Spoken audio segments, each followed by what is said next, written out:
Namo tassa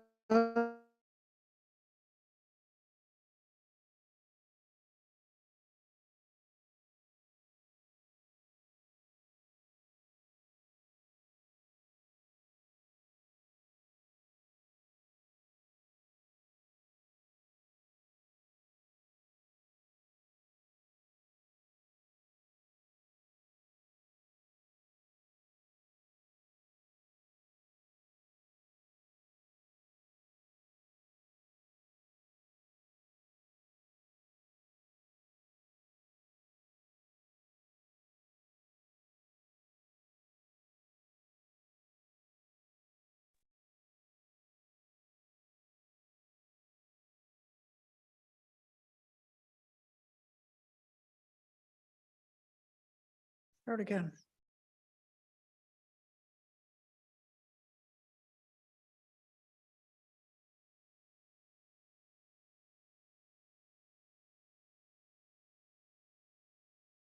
Namo tassa bhagavato arahato samma sambuddhassa. Namo tassa bhagavato arahato samma sambuddhassa. Namo tassa bhagavato arahato samma sambuddhassa. Buddham dhammang sangham namasami.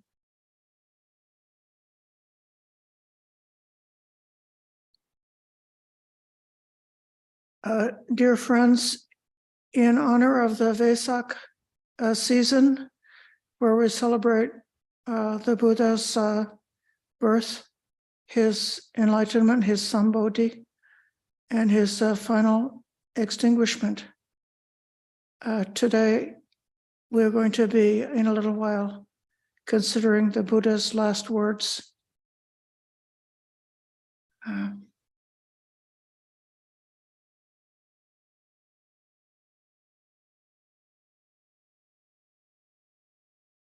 He was getting ready to go,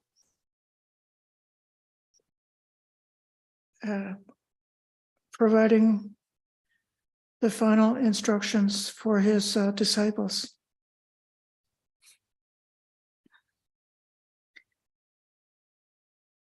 And it seems that of all the Dhammas in the world that were taught by the Buddha, the one contemplation that he recommended right there at the end was all conditioned things are impermanent.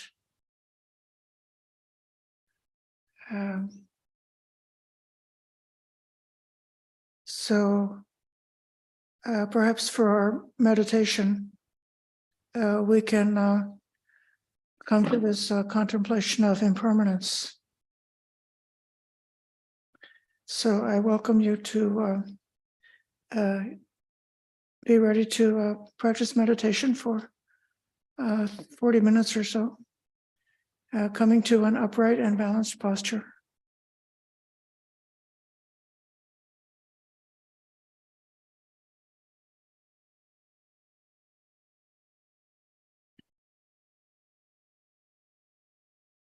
Becoming aware of the material body, the weight of the body, the posture of the body.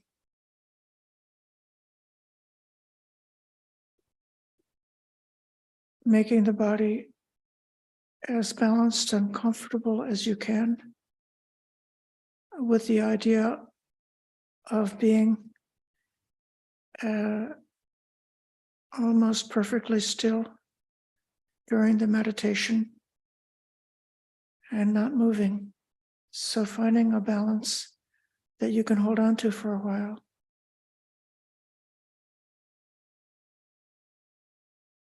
And then giving a slight lift to the body so that the spinal cord is opened up a little bit and you're not slumped over.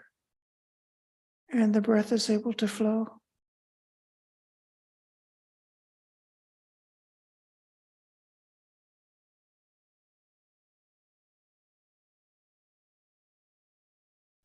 So the structure of your skeleton and your backbone is holding you upright like a tree.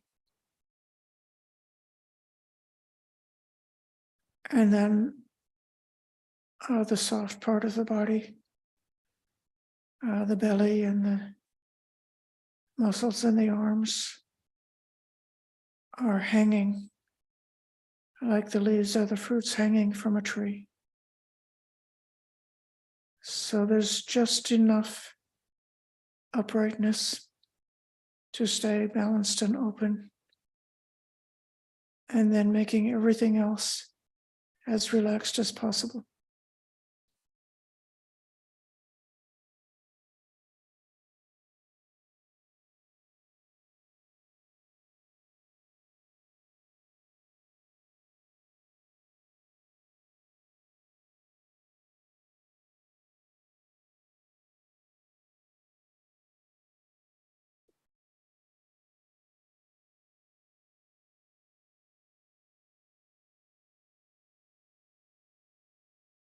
Aware of the nature of the body.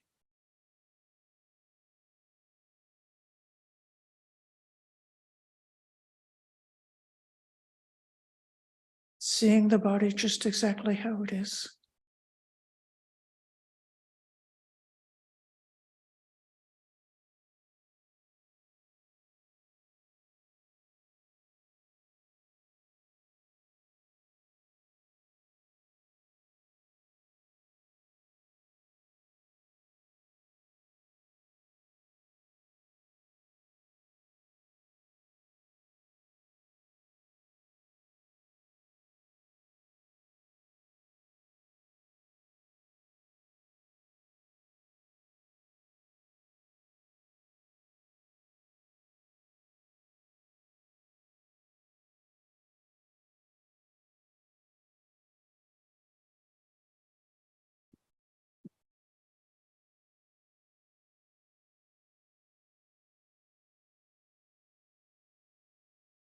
Aware of the nature of feeling.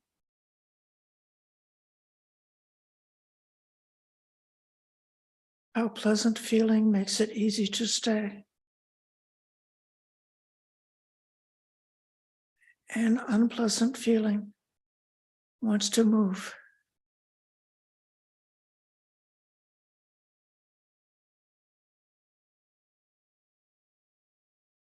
How neutral feeling has a certain freedom. You can stay or move. The neutral feeling allows all of it. Aware of the nature of feeling.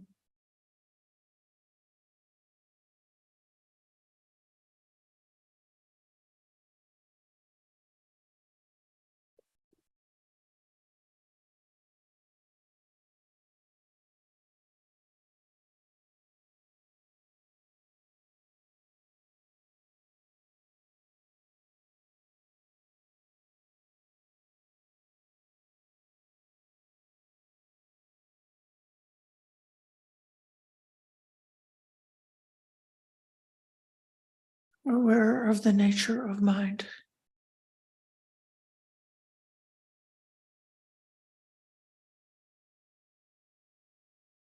The mind can stay in connection with the here and now,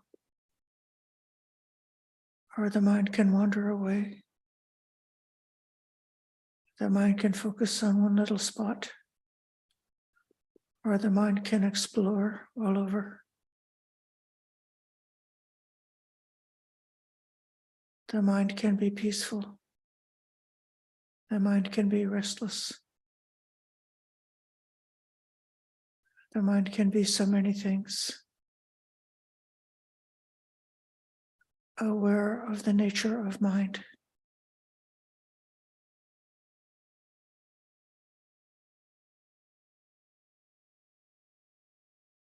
How is the body right now?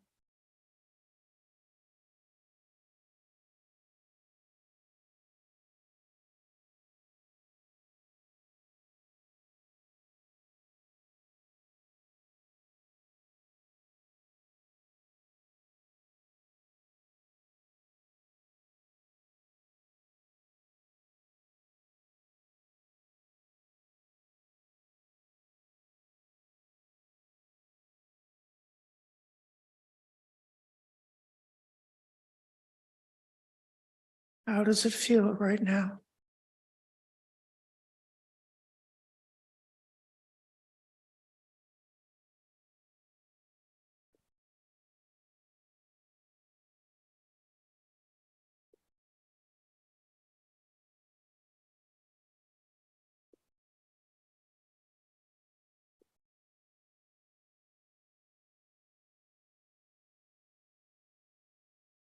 Where's the mind right now?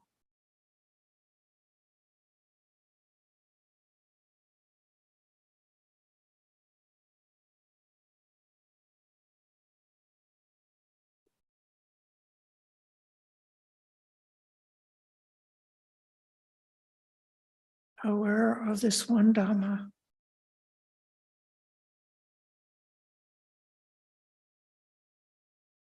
Whatever comes to awareness, is it the same as before? Or is it changing?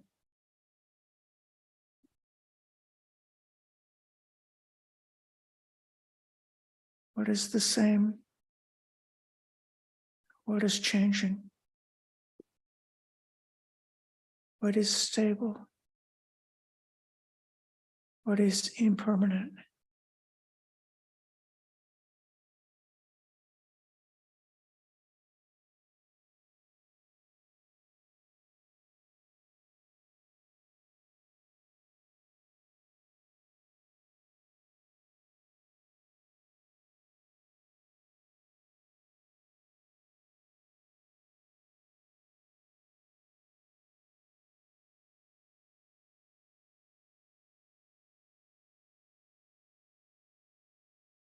Taking the breath as the anchor of meditation. Resting awareness on the breath,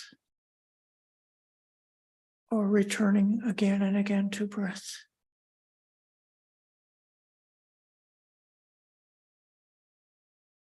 And within the breath, seeing the body, seeing the feeling, seeing the mind awareness itself, and seeing if it's stable or if it's changing. Just sitting with that for about 20 minutes from now. Just sitting in silence.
Well, dear friends, the last word that the Buddha said, does anybody know the answer?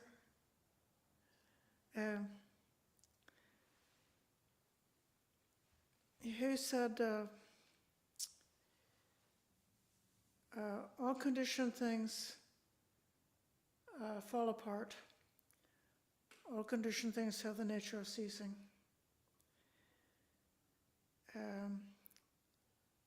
Strive on with diligence, or strive on with heedfulness.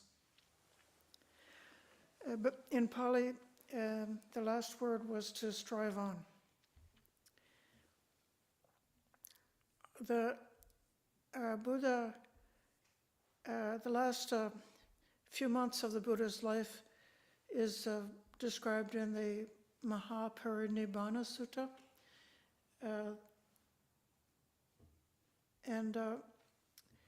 Actually, if you Google the Sati Center in Santa Cruz, you can find out that a wonderful Dhamma teacher named Bhante Bhikkhu Sujato is giving a 4-part series of talks going into great depth about the Mahaparinibbana Sutta, the final days of the Buddha.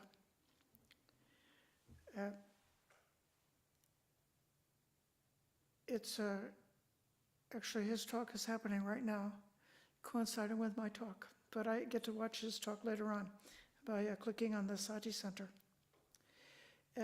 The Buddha traveled around and he was wrapping up the loose ends.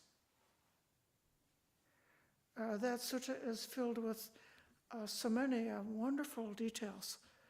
The Buddha gave a summary. He went from town to town and he gave like his last summary of his teachings. So if you want to know, it's like some of us are old enough to know that we're going to die at some point, and we may be like, making the arrangements.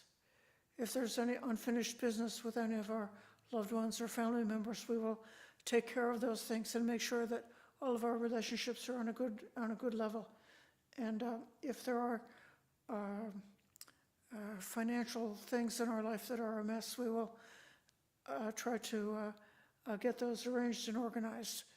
If we didn't have a will, if we have any property that we're going to bequeath, we try to, get the will taken care of and try to arrange who's going to feed the goldfish and who's going. How are the, what are the last wishes that we have? And it's just kind of the same way. There are things that are very profound and fundamental to the teachings, and then some other things that are sort of more like specific and circumstantial.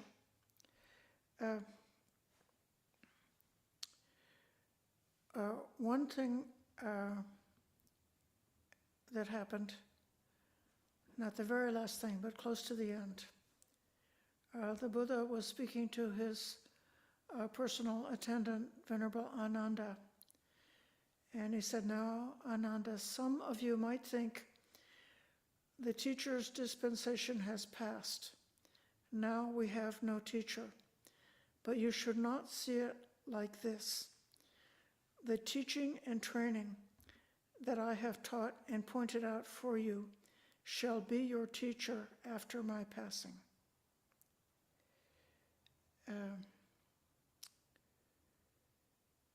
So it wasn't that he laid down a rule or imposed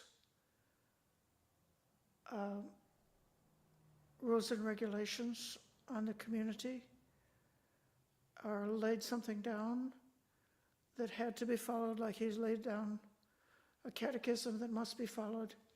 Instead, he pointed out the nature of the Dhamma, the nature of the reality that he was able to perceive and understand.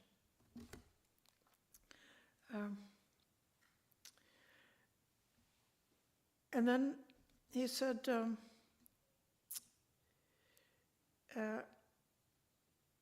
the monks should not address each other with this expression called avuso,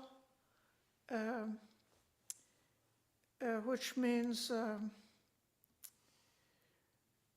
it's a term of respect. In the Buddhist time, they would call one another avuso. That refers to elder.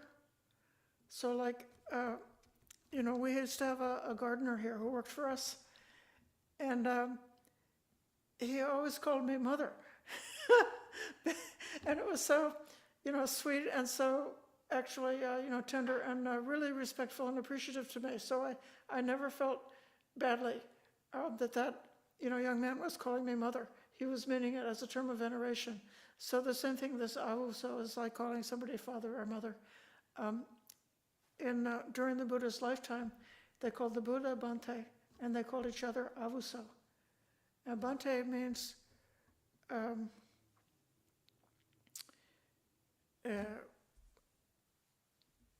like sir, or it's a term that means veneration, the one who's above me. But the Buddha said, after I go, the young ones should call the elders Bhante, and then the elders can call the young ones avuso. So he made that arrangement. This is like taking care of the goldfish, isn't it? And then he said, after I pass away, the Sangha may abolish the minor training rules. Those of us who are may have heard this story before. After the Buddha passed away, the enlightened bhikkhus got together and they had a recitation to commit to memory what everybody agreed on as the Buddha's teaching, both his Dhamma teaching in the suttas and the training rules in the Vinaya. And they were not able to agree on which rules were minor and able to be changed. And so because of that, we keep the whole package, it's not literally unchanged, but in essence, we're keeping the whole package of rules together. And it's like we honor all the rules, even the ones that don't really apply anymore. Like we have a rule, we're not allowed to defecate in water. But in spite of that rule, when we're living in the house, we use the toilet and we defecate in water every day and flush it away. So because of the changing times, so that rule is still remembered and recalled. And when we go to the forest, we're very clear, like not to defecate anywhere in the creek or near the creek, but in a proper outhouse in order to protect nature that way. So he said, okay to change the minor rules. And then there was a particular monk called Chana who'd been a troublemaker for a long time. And the Buddha said, if he continues to refuse correction and act disrespectfully, you can give him a particular punishment.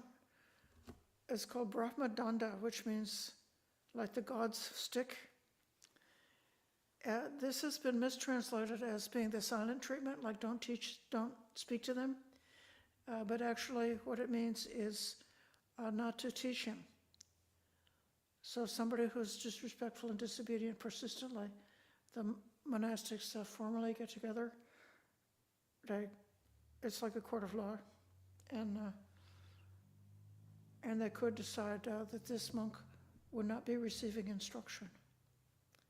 So the happy ending was that they did this at the first council, and Chana became so shocked, so profoundly shocked, that he came around and corrected his bad habit. Then Then, okay, this is a very beautiful part of the story. He's just coming up to the end. Just coming up to the end of his life as a human. He was surrounded by a large group of monks and nuns, bhikkhus and bhikkhunis. And he said, if even a single monk has any doubt or uncertainty regarding the Buddha, Dhamma, or Sangha, the path or the practice, ask. Don't regret later, thinking we were in the teacher's presence and we were not able to ask the Buddha a question. So the entire Sangha remained silent. And then a second time, a third time he asked, and they were still silent. Then Venerable Ananda said to the Buddha, "Oh, it's incredible, sir, it's amazing. I'm quite confident there's not even a single mendicant in the Sangha who has any doubt or uncertainty about the Buddha, Dhamma, Sangha." But the Buddha said, "Ananda, you speak from faith." But the realized one, he's referring to himself, "I know that not even a single one has any doubt because every one of them has obtained at least stream entry. All of them are bound for awakening. All of them are safe from ever being reborn into a woeful state."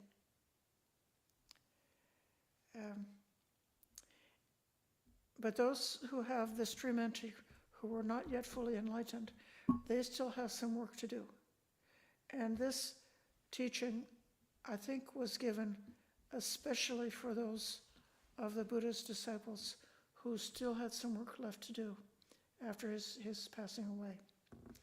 He said, "Vaya Dhamma Sankara apamadena sampadetati."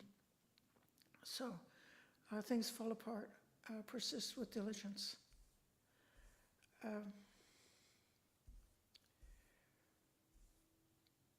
There's 3 words in here that I could say a little bit more about.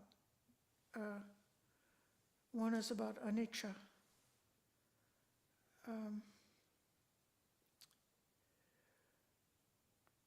There are these 3 marks of existence, anicca, dukkha, anatta. All things, conditioned things are impermanent. All conditioned things are unsatisfactory. All conditioned things are without self. Of these, it seems like anicca is at the head of the list for a reason. It's the first of 18 kinds of insight. It's the first of 9 kinds of knowledge, which lead to purification.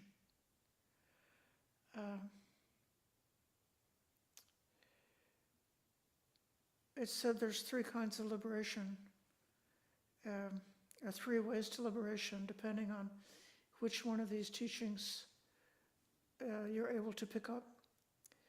A person who is filled with determination and considers that all formations are anicca comes to what's called the signless liberation.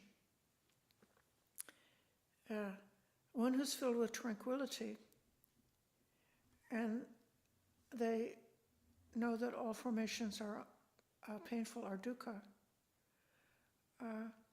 they come to a desireless liberation. So the signless liberation means when you look at things, when you experience things, when you have any perception, you perceive the mark.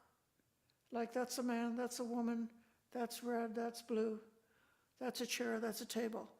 So each thing has got a mark, and the mind has gone through some kind of like a process of recognizing the mark and a sort of like a grasping onto the mark of that thing. So it's this very minor, it's a natural part of the cognitive practice that we have as humans with brains. So there's nothing wrong with it. But it's this pattern of grasping onto the signs, and it can then have a tendency to get infested with a desire and aversion. So the mark of what I like and the mark of what I don't like. So it's that pattern of seizing onto the mark of what's likable or not likable. The person who fully experiences impermanence, how can you grasp at anything? It's all just going by so fast. And when you're coming up to the end, when you're coming to the last breath, if you've been training with impermanence, the mind will stop grasping in that way.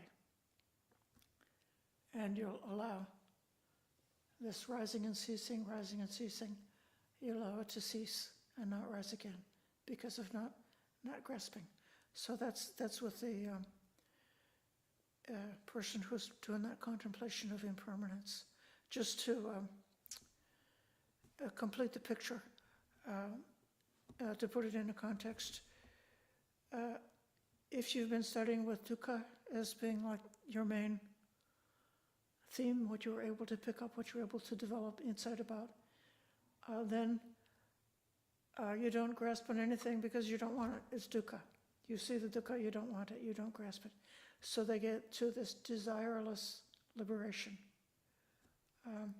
And then the person whose practice is the wisdom, considering that all formations are without self, they would obtain what's called an emptiness liberation. So you could say perhaps the last experience they have before the very end would be that experience that all things are empty. But the head of the list is impermanence, and it might be that impermanence is the easiest and most natural object for meditation. Meditation on dukkha is hard to do because dukkha is unpleasant. The mind doesn't really want to stay with the contemplation of dukkha. It wants a rest from that. And then the contemplation of non-self is so subtle and deep, and the mind might not even be able to grasp or to actually cognize what this non-self actually is. But anicca, impermanence, is so easy to see. Anybody can see it. Even a child can see it. I don't know if the goldfish can see it, but anyone can see it. And the Buddha is recommending that practice. So that's the first word, is this anicca, or this cessation. And then the next word is appamada. Appamada is sometimes translated as heedfulness or diligence. The commentary explains it as being very close to mindfulness, or when you're heedful, you don't allow any break in your mindfulness.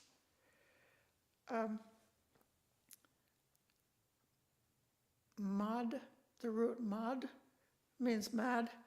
It means like drunk. And pamad means really drunk. So if you think about how terrible it would be, like, you've going through whatever you're going through, and in the morning you're not even going to be able to remember it because you were drunk. And you make so many mistakes, you do so many heedless things because the mind is so just filled with confusion, so clouded, so inaccurate, so barely having any perception. And then the apamada means the opposite. It's kind of interesting to me that this like heedfulness. I mean, diligence makes it sound like it's, you're going to really make an effort. Okay, so effort is part of it. Heedfulness has a bit of a feeling like I'm a little bit scared that I might make a mistake. I have conscience and prudence who are protecting me, these two qualities, and preventing me, like if some impulse comes up that could make me do something stupid, then my heedfulness comes up and stops me from doing something stupid. And in a way, I would compare apamada to sobriety. So if a person is not very skillful with sobriety, it could be filled with fear, and it could be filled with a lot of effort, that they really have to be, like constantly on guard so that they don't happen to go into a bar and get drunk.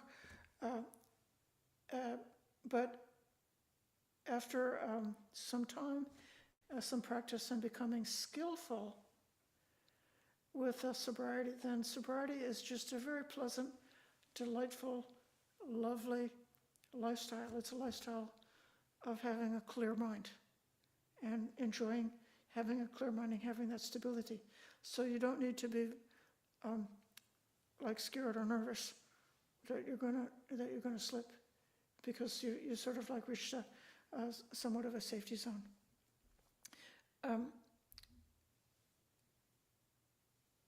But it is true, there can be an element of fear. Here's Asanga. He's a later Buddhist philosopher. He compared it to that state of mind which energetically cherishes the good and guards the mind against whatever gives rise to affliction. This is kind of the essence of morality or virtue, is having that sensitivity to what the result is going to be, and being guarded against something that's going to cause pain, going to cause harm, hurt, going to be not for the welfare. And then the good is what's for our welfare, for our true happiness.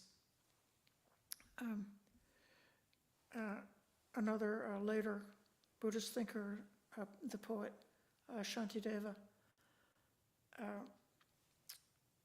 compared the negative states of mind to a band of thieves roaming around the village, waiting for an opportunity to invade the house of our mind and steal its treasures. So then apamada is like a guardian at the gate of the house who is guarding the senses, making us continually alert to not allow those incursions of attachment, aversion, greed, jealousy, and so on. So that's apamada. And then the last of the three words I want to say is it's sampadeta.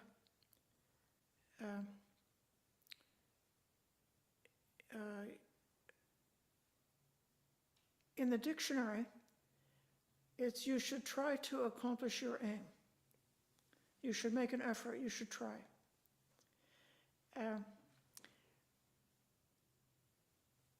But it's very close to another Pali word. Pali has a lot of double meanings, a lot of layers of meanings. Sampada means success, accomplishment. And it's got a very big meaning in Buddhism, like a technical meaning, like the whole path, like the entire bundle of what the Buddha taught. If you can master it, that's your sampada, that's your attainment. And so the thing that the Buddha wants them to strive for is to strive for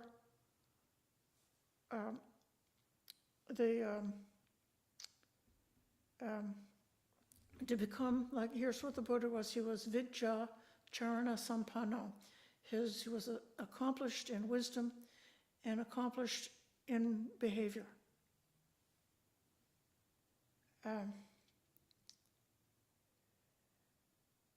And then the advice about this is actually not unattainable. It's not some kind of magic thing that only one or two people can accomplish. Just develop the Eightfold Path.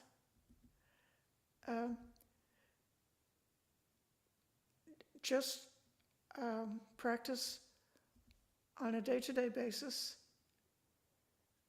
And just practice. Here's a few other things. There's the Eightfold Path, but I think all of us know about that. And then a few other everyday things. This is part of your accomplishment. Develop this conscience and prudence, this hiri-ottappa. The conscience, this is your self-respect, like, I'm not going to be the kind of person who behaves badly. And then the prudence is being aware of the results that may come later. So develop that. Then sense restraint. So wherever you're looking, don't get triggered by desire or aversion to get lost in some obsession with the details of the things that have come to you through the senses. Keep a certain psychological distance from the objects that come to you through the senses. So hiri-ottappa, sense restraint. Then wakefulness. Don't be lazy. Sleep only the amount of sleep that you need. And when you're awake, stay awake.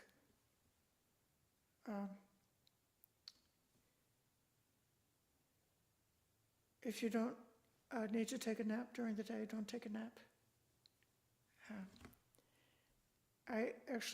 My teacher, Badaji, of course, he has so many good qualities. And one of his very interesting qualities was throughout his training, he never took a nap during the daytime. He always, would force himself to stay awake until it was time to retire at the end of the day.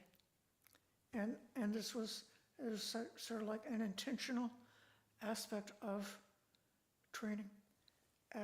These things are so simple, but the Buddha says, undertake training, the sort of simple material training, and this will move you along towards this, following this final instruction that I get, strive on with diligence.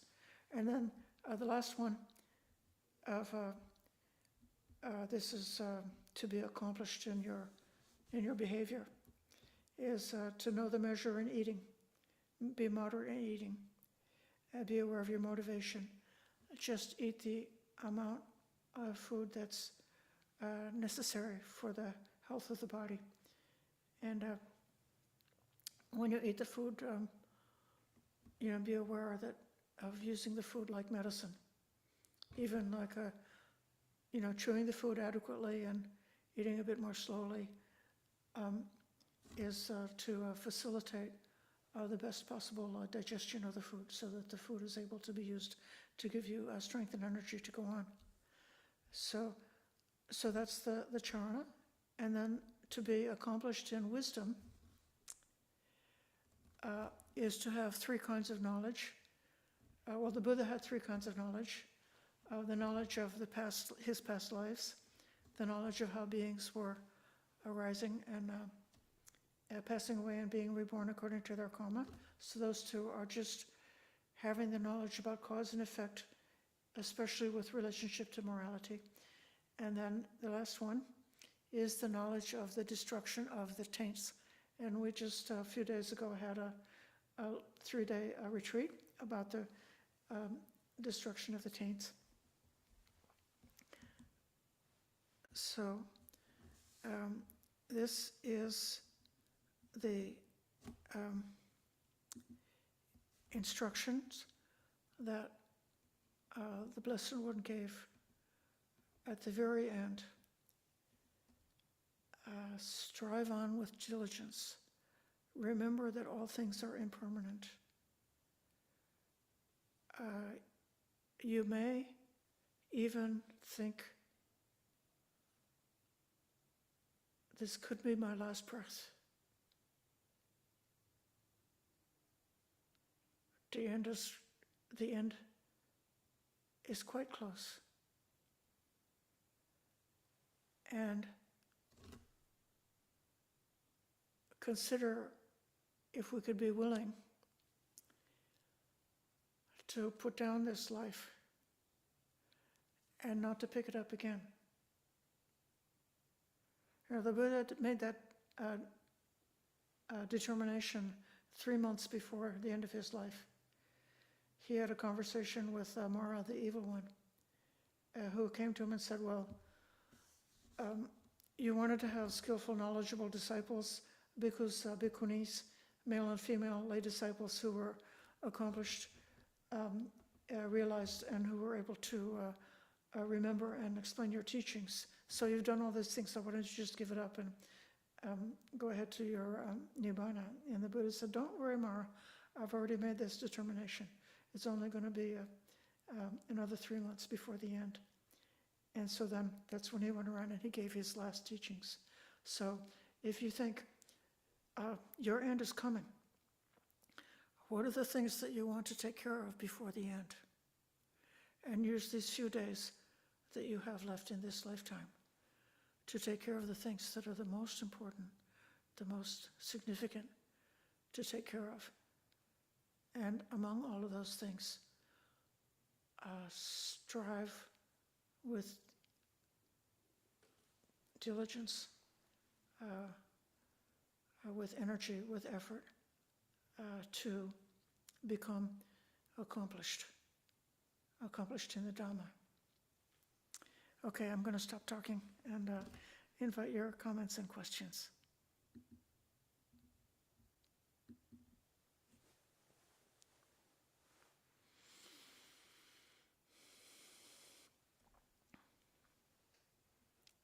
If you would like to speak, you may raise your hands or do the raise the hand logo thing and unmute yourself.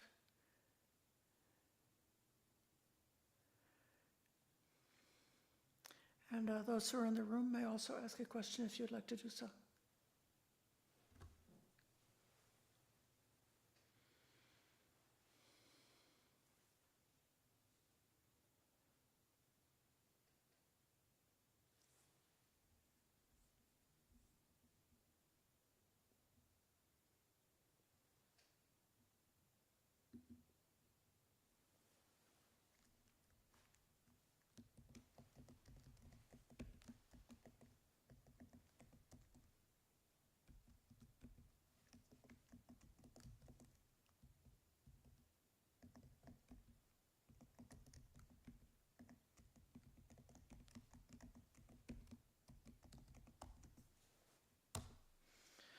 I put a link in the chat. I didn't put a link, I put a description in the chat for the talks on the Parinibbana Sutta. With that information, you will easily be able to Google it. Okay, Sheila, thank you so much for your kind note the other day. And what do you have to tell us today? Good evening. My question is, during his last moments and this teaching, did the Buddha also mention or bring in the paramis into the teaching at all? No, he did not. The paramis are very strongly associated with the stories of the Bodhisattva in his previous lifetimes. And it's even possible that the whole developed idea and the emphasis on the paramis was happening after the Buddha's parinibbana in the following tradition. Because, if you think about it, it was quite, we know that after the Buddha passed away, the enlightened monastics were all very calm. They were in meditation, except for one, his attendant Ananda, who had been, throughout his lifetime, Ananda had been so dedicated to helping everybody else. He was helping the Buddha, and he always helped the other monks. He would, help them with their rooms. He'd help them with sweeping out their kutis. He would always be helping the Bhikkhunis by going to teach them. He was always willing to help the lay people. He was really a helper. He was, like in the Bible, Martha and Mary. So Ananda was Martha. And he forgot to become an arahant because he was so busy taking care of everybody else, he didn't take care of himself. So then when the Buddha had passed away, Ananda was weeping. He was terrified and sad and grieved. And then very shortly thereafter, the council, the monastics got together for the first council in which to come to an agreement about which teachings they would remember as being the teachings of the Buddha. And to be eligible for the meeting, you had to be fully enlightened arahant. But they needed, Ananda was the one who had memorized everything. So they sent a monk to Ananda and said, well, this council is happening in the morning and you need to be a fully enlightened arahant. So talk about pressure. Then Ananda went and really strived with diligence, and he sweated bullets and meditated with all of his effort, trying to be enlightened throughout the long night. And then just at the first glimmer of the first twilight, when it just starts to get light in the morning, he sort of like gave up and went to lay down, and then his enlightenment came to him. So he's the only person in the ancient text who gained enlightenment in this posture, being halfway between sitting and lying down. But after the Buddha passed away, we don't have a Buddha anymore. But we do have a future Buddha. And we may know that there are bodhisattvas in the world, those who are destined to become Buddha in the future. And I think it was out of some type of a reaction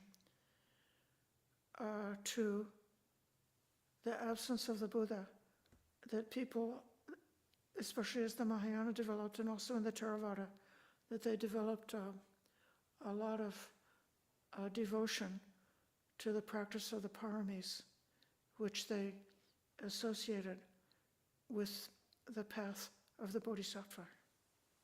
Yeah.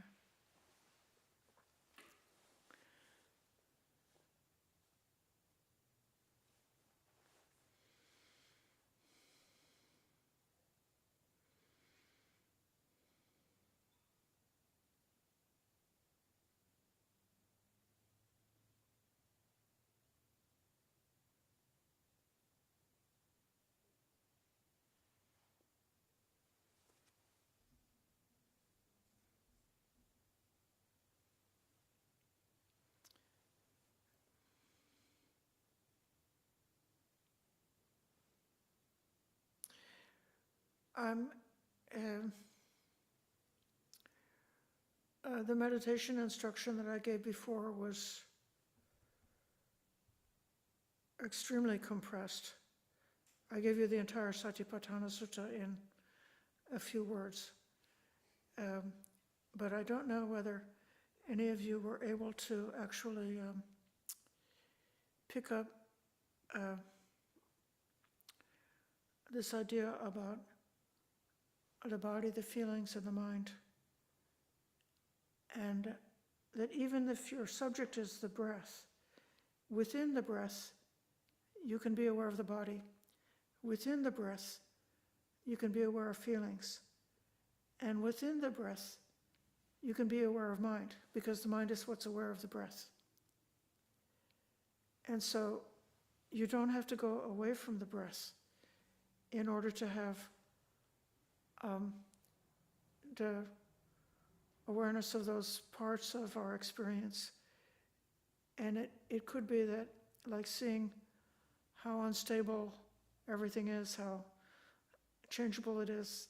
I mean, I don't know if anybody noticed during the meditation that your mind wandered and that you started thinking about something else other than just being 100% on awareness of the breath, even during that short minute of 40 minutes of meditation. As some of us might have found it's actually like impossible to be constantly just right there, connected to the breath continuously without a break, because the mind wanders. Why? Because impermanence. And that's part of the way that, or even if there's one question that, like, where's the mind? If you just keep asking yourself, where's the mind? You can see, even while just watching the breath, the mind there's so many things, so many different things, subtle things that the mind can cognize.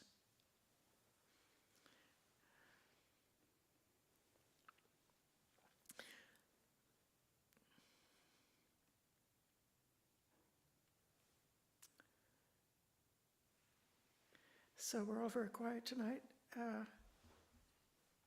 I will then invite us to close by paying respects to the Triple Gem, to the Buddha, Dhamma, and Sangha.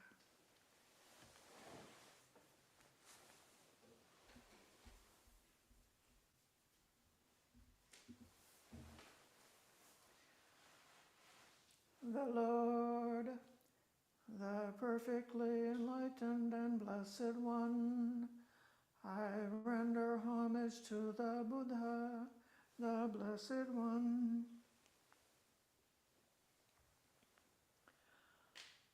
The teachings so completely explained by him, I bow to the Dhamma.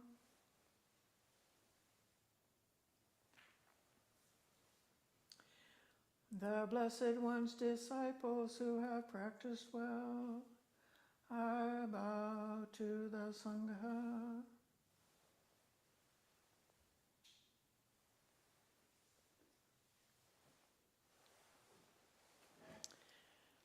Thank you all for your faithful practice and for your listening. Thank you, Aya. Thank you. Thank you. Sadhu, Thank sadhu, you. sadhu. Thank you.